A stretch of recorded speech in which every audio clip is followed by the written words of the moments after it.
সামান্য ভিন্ন কোনো মত হলে মারতে উঠতেছি, এইগুলা দেখলে এই গল্পটা কথা মনে পড়ে। আপনাদের কি মনে আছে বৈষম্য বিরোধী আন্দোলনের ঠিক কোন পর্যায়ে এর সাথে আমাদের মতো সাধারণ মানুষরা কানেক্ট করেছে? আমি বহু মানুষকে এই প্রশ্ন করেছি, তাদের প্রায় প্রত্যেকে জবাব দিয়েছেন তুমি কে আমি কে রাজাকার রাজাকার স্লোগানের সময়। এর মানে নিশ্চয়ই এরকম না যে আপালিক ছাড়া বাংলাদেশের সবাই রাজাকার, বরং আওয়ামী লীগ সরকার 16 বছর ধরে যে ট্যাগিং এর বাইনারি দিয়ে সমস্ত বিরোধী কণ্ঠ দাবায়ে রাখছিল, এই স্লোগান তার উচিত জবাব। কিন্তু আমার কথা হচ্ছে যে দেখেন, আমরা কেউ রাজাকার হইতে চাই না, আমরা কেউ রাজাকার হওয়াটাকে নিজেরা মনে করি না, তাই বইলা যেগুলি হচ্ছে যে মুক্তিযুদ্ধের সিম্বল আছে, যেগুলি হচ্ছে মুক্তিযুদ্ধের সময় আমাদের কাজ করেছে, সেগুলির বাইরে যাওয়াটারও আমি আসলে স্মার্টনেস মনে করি না। আমরা মনে করি এই প্রজন্ম খুবই স্মার্ট এবং এই প্রজন্মের লোকদের এই সিদ্ধান্ত নেওয়ার ক্ষমতা আছে যে তারা দেশকে ভালোবাসাটা কিভাবে দেখাবে, এটা কোনো কিছু একটা চাপায় দেওয়ার জিনিস কিন্তু না। আমরা ফিরে আসি যে ইউরোপীয় উপনিবেশিকতার উচ্ছিষ্ট হিসাবে যে বাইনারি ডিভাইড অ্যান্ড রুলের কবলে এখন সারা দুনিয়া, সে বাইনারির বিপরীতে তাড়ানো জুলাই অভ্যুত্থানে একটা বড় শক্তির জায়গা ছিল। কিন্তু দুঃখের বিষয় হলো হাসিনা আপা পলানোর সময় তার হেলিকপ্টারের প্রপেলারের ঝাপটায় সারা বাংলাদেশে এই জিনিস ছড়াইতে ছড়াইতে গেছেন। আমাদের ট্যাগিং এর শেষ নাই, হিন্দু মুসলিম আওয়ামী বিএনপি রাজাকার মুক্তিযোদ্ধা ভারতের দালাল পাকিস্তানের দালাল শাহবাগী হেফাজতি হিজাবি নারীবাদী মীর হুজাইফার একটা স্ট্যাটাস পড়ে আসেন, যেই পরিমাণ মানুষের শাহবাগী ট্যাগ দেওয়া হয়েছে গোটা শাহবাগে অত লোক আটবে না। পাশাপাশি একটা কথা মনে হইতেছে এই ট্যাগিং দিয়া বাংলাদেশে বেশিরভাগ মানুষ দাবি করে যে তার দাদা বা নানা বা তার চেয়ে একটু আগের পুরুষরা তারা জমিদার ছিল। এক ভদ্রলোক আমার বলল যে যেই পরিমাণ মানুষ বাংলাদেশে দাবি করে যে তাদের দাদা বা নানা জমিদার ছিল, সেই পরিমাণ জমি বাংলাদেশে থাকতে হলে বাংলাদেশের আকৃতিটা রাশিয়ার সমান হইতো, অন্তত কানাডার সমান। এই যে আমরা কেউ কাউরে সইতেই পারি না, আর কেউ কিছু অপছন্দের বললে অন্যরকম হইলেই তারা সন্দেহ করতে থাকি। আমাদের মনেই হয় না আমাদের মানুষের উপরে হাত তোলার অধিকার নাই, আমার আরেকজনের বাড়িতে গিয়ে দখল করার অধিকার নাই। এই যে সোশ্যাল মিডিয়ার যুগ, কত রকম কমিউনিকেশন, কত রকম অ্যাপ, অথচ আমরা কেউ কাউরে চিনি না, আমরা একটু শুনি না আরেকজনের কথা, আমাদের আত্মার সাথে আত্মার যোগাযোগ নাই। বাইনারি থেকে বেরই হইতে পারলাম না আমরা, যে বাইনারি থেকে রেহাই পাওয়ার জন্য বাচ্চাগুলি মারা গেল, আমরা কবে সামনের মানুষটার দিকে ঠিকঠাক দেখবো? খেয়াল করেছেন যে ইকোনমিস্ট একটা দেশকে ঠিক করে, মানে ব্রিটেনের একটা পত্রিকা আছে ইকোনমিস্ট, বাংলাদেশেরও অনেক মানুষও এটা পড়েন, অ্যাটলিস্ট আগে পড়তেন, এখন পড়েন কিনা আমি জানি না। সেই ইকোনমিস্ট পত্রিকা প্রত্যেক বছর ঠিক করে যে কোন দেশটাকে এবার শ্রেষ্ঠ দেশ হিসেবে ঘোষণা করা হবে বা একটা অন্যরকম অ্যাচিভমেন্টের দেশ হিসেবে ঘোষণা করা হবে। এবার ইকোনমিস্ট দেশ হিসেবে ঠিক করেছে হচ্ছে বাংলাদেশকে। আমি এমনিতে এই যে কোনো একটা খেতাব দেওয়া, এই করা সেই করা, সেগুলিকে অনেক বেশি গুরুত্ব দিই না, কিন্তু এইবার বাংলাদেশ আসলে তার চলতে থাকা 15 বছর বা 16 বছরের স্বৈরশাসন থেকে নিজেদেরকে মুক্ত করেছে, নিজেরা মুক্ত হয়েছে, এবং এর জন্য যারা এতে নেতৃত্ব দিয়েছে তাদের অনেক রক্ত দিতে হয়েছে, অনেক ত্যাগ করতে হয়েছে। সেই জন্য ইকোনমিস্ট তাদেরকে মানে বাংলাদেশকে এবার নির্বাচিত করেছে একটি বিশেষ দেশ হিসেবে। আমি সেটি খুব গর্ব নিয়ে বলতে চাই। তবে মন খারাপের মতো অনেকগুলি ব্যাপার আছে। গত কয়েকদিন ঘটে যাওয়া আরো যে ঘটনায় আমি খুব মানে ব্যথিত হয়েছে, তা হলো ভারতের মাওলানা সাদ কান্দলভি এবং ঢাকার কাকরাইলে মাওলানা জোবায়েরপন্থীদের বিরোধ, মারামারি, এবং যা শেষ পর্যন্ত মানুষের মৃত্যু থেকে শেষ হলো। বুধবার ঘটেছে এই ঘটনা। টঙ্গীর ইস্তেমা মাঠে সাতপন্থীদের হামলায় জোবায়েরপন্থীদের 4 জন মারা গেছেন, মানে খবরটা এইভাবেই এসছে। তাবলিগের নিয়ন্ত্রণ নিয়ে এই দুই পক্ষের বহুদিন ধরে বিরোধ ছিল। নিহত মুসল্লিরা টঙ্গীর তুরাগ নদীর তীরে 5 দিনের জোর ইস্তেমায় অংশ নিয়েছিলেন। জোর ইস্তেমা হচ্ছে বিশ্ব ইস্তেমার আগে প্রস্তুতিমূলক সমাবেশ, যেখানে 1 থেকে 3 চিল্লায় বের হওয়া তাবলিগের সাথীরা অংশ নেন। এর সংখ্যা ছিল কয়েক হাজার, যেখানে ভোর রাতে দেয়াল টপকে ফটক ভেঙে মাঠে ঘুমন্ত মুসলিমদের উপর অতর্কিত হামলা চালিয়ে ইস্তেমা মাঠে নিয়ন্ত্রণ নেন সাতপন্থীরা। এর মধ্যে জাতীয় নাগরিক কমিটি থেকে সার্জিস হাসনাত আব্দুল্লাহ কাকরাইল মসজিদে গিয়ে জোবায়েরপন্থীদের সাথে আলাপ করেছেন, সাতপন্থীদের থামানোর চেষ্টা করেছেন। তাতে মনে হয় হিতে বিপরীত হয়েছে, কারণ এর কয়েক ঘন্টা পরই হামলা করা হয়েছে এবং মানুষ মারা গেছে। বাংলাদেশে তাবলিগি জামাতের দাওয়াতি কার্যক্রম নিয়ে 2018 সাল থেকে দুটি পক্ষ তৈরি হয়। একটি নেতৃত্বে আছেন দিল্লির নিজামুদ্দিনের মাওলানা সাদ কান্দলভি, এবং তার সমর্থকেরা এই পক্ষ থেকে সাদ কান্দলভিকে বিশ্ব তাবলিগ জামাতের আমির মনে করা হয়। অন্যদিকে সাদের বিরোধী পক্ষ, এর নেতৃত্বে রয়েছেন তাবলিগ জামাতের শীর্ষ মুরব্বী বাংলাদেশে মাওলানা জুবায়ের, কিন্তু তারা নিজেদের জুবায়েরপন্থী বলেন না, এটাকে তারা শুরায়ে নিজাম বা পরামর্শ ভিত্তিক পরিচালনা বলছেন। জুবায়েরপন্থীরা আবার মনে করেন সাদ কোরআন হাদিসের অপব্যাখ্যা করেছেন, তাই তাকে তারা আমির মানেন না। এ নিয়ে বিভিন্ন রকম তর্ক বিতর্ক আছে। মাওলানা সাদ এই কারণেই 2018 সালের পর থেকে আর বাংলাদেশে আসতে পারেন না। প্রথম যে বিষয়টি মাওলানা সাদের মানে বলা হয় যে মাওলানা সাদের যে কথাটি আসলে আমাদের অনেককে অসন্তুষ্ট করেছে, সেটি হচ্ছে যে মাওলানা সাদ প্রায় কথাটি এরকম করে বলা যায় যে মাওলানা সাদ বলেছিলেন যে এই কোরআন হাদিসের কথা বলে বা নামাজ পড়িয়ে এটা টাকা নেওয়া যাবে না বা এটার মধ্যে টাকা নেওয়াটা আসলে ঠিক না, এই কথাটাই নাকি সর্বপ্রথম এদেরকে আঘাত করেছিল বেশি যারা সাদের বিরোধিতা করছেন তারা। আমি এই পক্ষে বিপক্ষে কোনো কিছুতেই যেতে চাই না, কিন্তু আমি যেটা বলতে চাই, গত বছরের নভেম্বরে ধর্ম আর স্বরাষ্ট্রমন্ত্রী এর একটা সমাধান দিয়েছিলেন যে 2 ভাগে ইস্তেমা হবে, প্রথমে জোবায়েরপন্থী পরে সাতপন্থী, কিন্তু সেই পর্যন্ত পৌঁছানোর আগেই যা হওয়ার হইল। তাবলিগি জামাতের আসলে কিন্তু আমার জানা মতে কোনো রাজনৈতিক উচ্চাভিলাষ নাই, তারা কোনো চেয়ার দখল করতে চায় না, কোথাও গিয়ে রাজা উজির হইতে বা সংসদ সদস্য সমন্বয়ক এগুলি হইতে চায় না। তারা চায় ইসলামের দাওয়াত দিতে, নামাজ রোজা বা এরকম রিচুয়ালিস্টিক ইসলামের পাশাপাশি এইটা যে পরিপূর্ণ একটা জীবন ব্যবস্থা তা তারা জানাইতে চায়। তারা পারস্পরিক সাংস্কৃতিক লেনদেন চায়, চলাফেরা, থাকা, খাওয়া অথবা ঘুমানোর বিষয়ে ইসলামে বিশ্বাসীদের নিজস্ব একটা সিগনেচার আছে, তারা এর মধ্যে থেকে নিজেদেরকে পরিচিত করতে চায়, পাশাপাশি একটা কালচারাল মেলবন্ধন যেটা দরকার সেই মেলবন্ধনের ক্ষেত্রেও তারা সেটার চেষ্টা করে। সেই জন্য সাউথ আফ্রিকার তাবলিগ জামাতের লোকেরা অস্ট্রেলিয়া যায়, অস্ট্রেলিয়া থেকে পাকিস্তান আসে, সেখান থেকে ইন্ডিয়া যায়, বিনিময়ের মাধ্যমে একটা একই ছাতার নিচে তারা আসতে চায়। 1926 সালে ব্রিটিশ ইন্ডিয়াতে তাবলিগ জামাত যখন শুরু হয়েছে, এইটা ছিল তাদের প্রধান উদ্দেশ্যের একটা।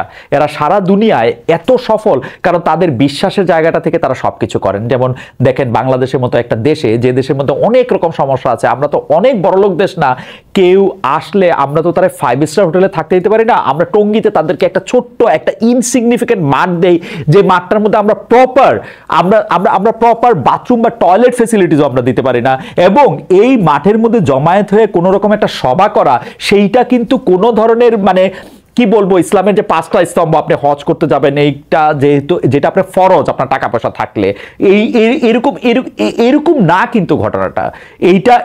এইটা বাংলাদেশ থেকে, বাংলাদেশ এটা একটা সাধারণ একটা আয়োজন করে সাধারণ মানুষের একটা জায়গা থেকে, কিন্তু তারপরও যে এতগুলি জায়গা থেকে লোক আসে, সেইটা আসলে এইটা দেখাশোনা এবং মেলামশার মধ্যে থেকে একটা বোঝা পড়ার জন্য, যেখান থেকে সবাই বুঝতে পারে যে ইসলামের পতাকা তলায় থাকলে জিনিসটা কিরকম হইতো।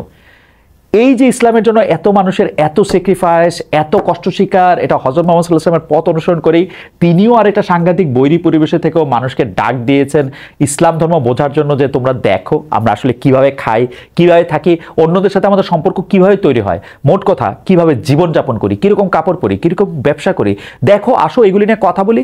এই যে পারস্পরিক কথাবার্তা, এই যে দাওয়াত, এইটা অনুবাদ করতে গিয়ে তাবলিগে জামাত সারা পৃথিবীতে ঘুরছে। তারা ঘর বাড়ি, নিজস্ব ব্যবসা বাণিজ্য, চাকরি ফালায়া বা কোনো সময় বা কোনো সময় নিজেদের অনেক কাজের সময় তার আর পরিমাণ অ্যাডজাস্ট করে হলো তারা এই জিনিসগুলি করতেছে। অথচ এই যে সাতপন্থী আর জোবায়েরপন্থী মারামারি, কে ওয়াজ করবে আর কে আখেরি মোনাজাত করবে, এই নিয়ে কারাকারি, তাবলিগি জামাতের স্পিডের সাথে এটাতে একেবারেই খাপ খায় না। এখন দেখেন কে এইটার মধ্যে ওয়াজ করবে, কে আখেরি মোনাজাত করবে, এইটা নিয়ে যখন দুইটা পক্ষের সৃষ্টি হয়েছে, আমাদের কি উচিত হয়েছে এই বিভেদের আগুনে আরো তেল ঢালা, নাকি এইটা কিভাবে থামানো যায় সেটা দেখা? আমরা টঙ্গীতে একটা ছোট মাঠ দিছি, শুধু এমন একটা মাঠ, আমি আগেও বলছি যে এটা আসলে ফরজ ইবাদতের জায়গা না, মানে এটা তো মক্কা না, এটা তো কাবা শরীফের লোকজন হজ করতে যাবে, ইসলামের 5টা স্তম্ভের একটা অনেক ফরজের একটা, তা তো না। যথেষ্ট টাকা থাকলে হজ আদায় করতে হবে বাধ্যতামূলক, তা কিন্তু না।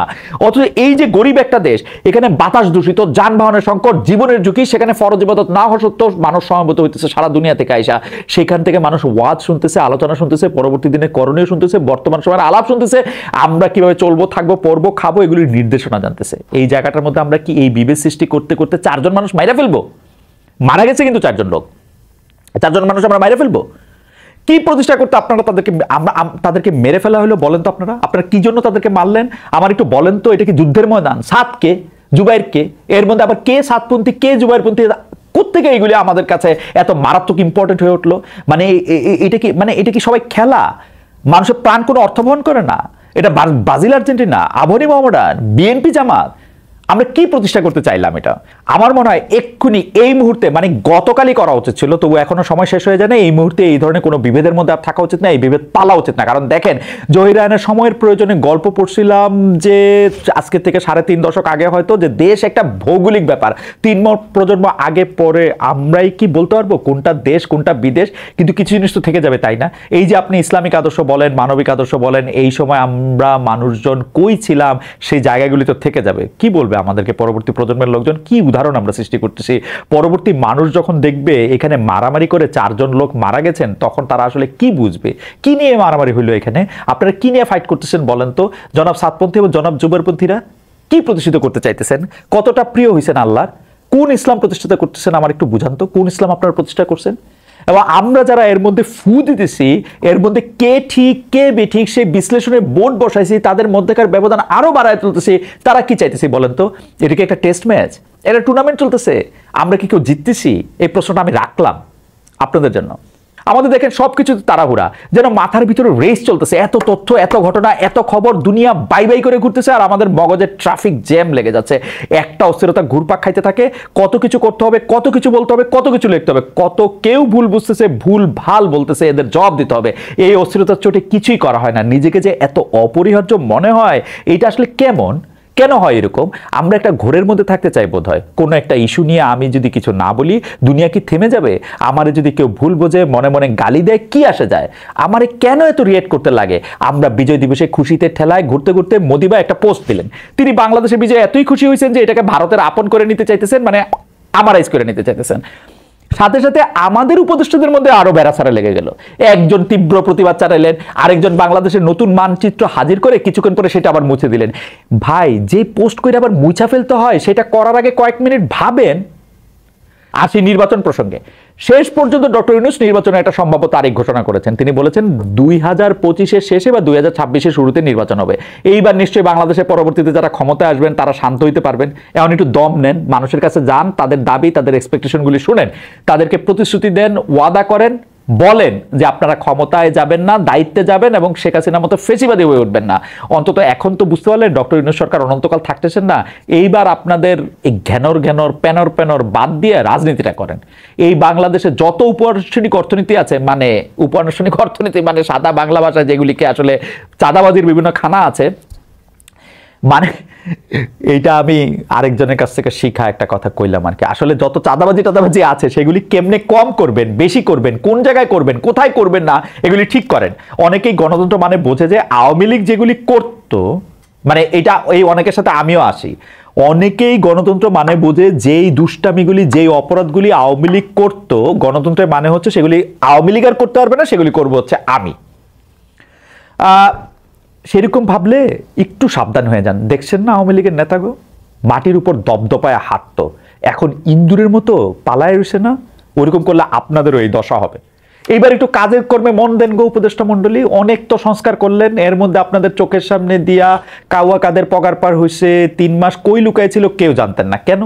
স্বরাষ্ট্র উপদেষ্টা বললেন যদি জানতাম কই আছে তাহলে ধরে ফেলতাম। হা হা, কবিতা মনে আছে? ওই যে বাবুরাম সাপুরে, যে সাপের চোখ নেই, শিং নেই, নখ নেই, ছোটে নাকি হাঁটে না, কাউকে যে কাটে না, করে না কো ফোসফাস, মারে না কো ঢুসঢাস, নেই কোনো উৎপাত, খায় শুধু দুধ ভাত, সেই সব জ্যান্ত গোটা দুই আনতো, তেরে মেরে ডান্ডা করে দেব ঠান্ডা।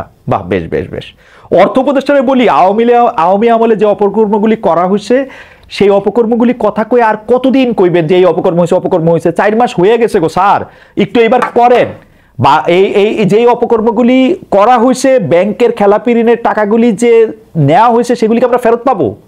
ভবিষ্যতে যেন এরকম না হয় তার জন্য কি ব্যবস্থা করতেছেন আপনারা? বাংলাদেশে মানুষ যখন 50,000 টাকা ঋণ নিতে চায়, তার জন্য জমি জমা, পুকুর, ঘটি বাটি, লোটা গামলা সব বন্ধ দিতে হয়। 50,000 কোটি টাকা ঋণের বিষয় এরকম কিছু কি আসে? মানে ঋণ না দিচ্ছে যে তারা, ঋণ যে তারা নিছে, বাংলাদেশে যেগুলি ঋণ খেলাপি আছে এগুলির বিরুদ্ধে আপনারা করেন হত্যা মামলা। এই যে ঋণ খেলাপি একটা ভালো জিনিস, এটা করলে কোনো অসুবিধা নাই। আমি যে ভবিষ্যতে বাংলাদেশে আর কাউরে ঋণ খেলাপি হইতে দেখবো না, এটা আমি কেমনে বুঝবো? কেন এই হত্যা মামলা দেওয়াটা খারাপ? তাদের কেস যখন কোর্টে উঠবে তখন তারা আরামে খালাস পেয়ে যাবে। বরং একটু কষ্ট করেন, এইসব ঋণ খেলাপিদের ব্যাপারে একটু কষ্ট করেন, খোঁজ করেন কি করেছে তারা, তাদের স্পেসিফিক অপরাধেই মামলা দেন। ব্যবসায়ীর সাথে কথা বলছেন, এই যে মাননীয় বাণিজ্য উপদেষ্টা, আপনি ব্যবসায়ীদের সাথে কথা বলছেন, বাজারটারে দেখেন তো হঠাৎ করে কেউ কৃত্রিমভাবে বেশি করে টাকা নিয়ে যেতেছে কিনা, কাউকে জিম্মি করতেছে কিনা, এগুলি খোঁজ নেন। আর ছোট ছোট উপদেষ্টা আছেন, যে মানে যে শিশু উপদেষ্টা, ছোট উপদেষ্টা যারা আছেন তা, এবং উপদেষ্টা প্লাস যারা আছেন, উপদেষ্টা প্লাসও আছেন, কিন্তু কিছু কিছু আছেন উপদেষ্টা প্লাস, সেই উপদেষ্টা প্লাস সাহেবরা এই আলতু ফালতু বিতর্ক উস্কায় দেওয়া, এই দেশ ওই দেশ, এইটা দখল হবে, ওইটা দখল হবে, এখানে রক্ত যাবে, এখানে রক্ত দিব, এগুলি কথা বাদ দেন। মনোযোগ দিয়ে কাজ করেন। যেগুলি উপদেষ্টা প্লাস আছেন, যেহেতু সরকারের নাই, সেগুলি ভালো করে রাজনীতি করেন। রাজনীতি করে কি করবেন এটা মানুষের গিয়ে বলেন গিয়া। আশা করি আগামী পর্বে জাতীয় নাগরিক কোটি নামের হারজারু বিষয়ে কথা বলবো। বাংলাদেশে চাঁদাবাজি মুক্ত বাজার ব্যবস্থা কি সম্ভব কথা বলবো সেই বিষয়ে।